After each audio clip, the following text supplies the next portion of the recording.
And I am stepping forward now to run for the United States Senate because I'm concerned that our two granddaughters won't have the same chance at the American dream that my husband and I have had.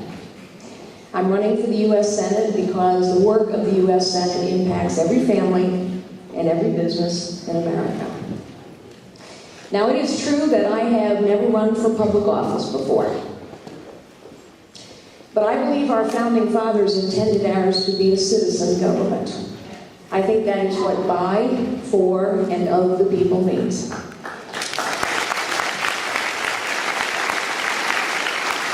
And in fact, our founding fathers warned us about professional politicians. And until World War II, we didn't have professional politicians. We had people, citizens, who came to public service for a time to make a difference, and then return to the real world. And I think the truth is that there are a lot of things we learn in the real world that we could use a little bit more of in Washington, D.C.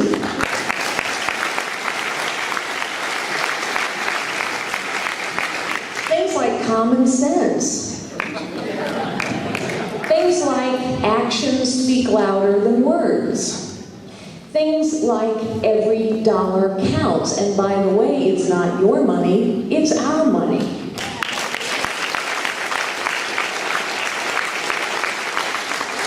Now, I am a proud pro-life conservative. I learned conservatism from my father. I used to sit with him when I was a little girl and watch him watch the news, and he would explain it to me. But when I grew up and I went to work in the real world, I learned that all those conservative principles that I had learned from my father actually work better too.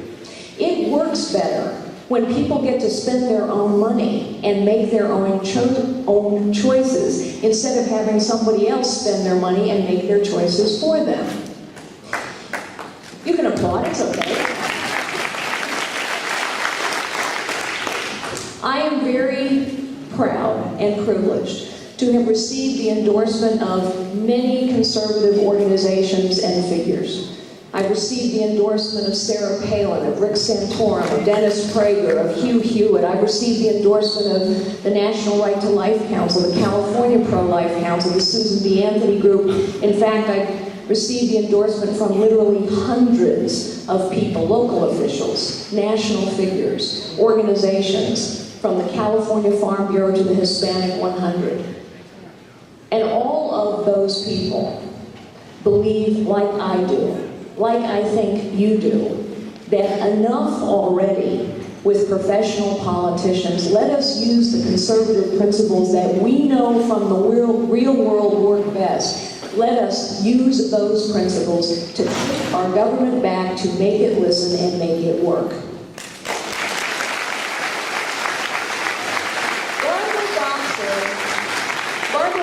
Is the worst possible example of a professional politician.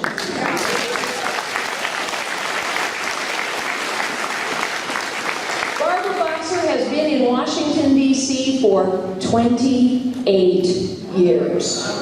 10 as a congresswoman and 18 as our junior U.S. Senator. Remember those 28 years, because as bad as Barbara Boxer is, it's crystal clear that not everybody can beat her. But ladies and gentlemen, I can and I will.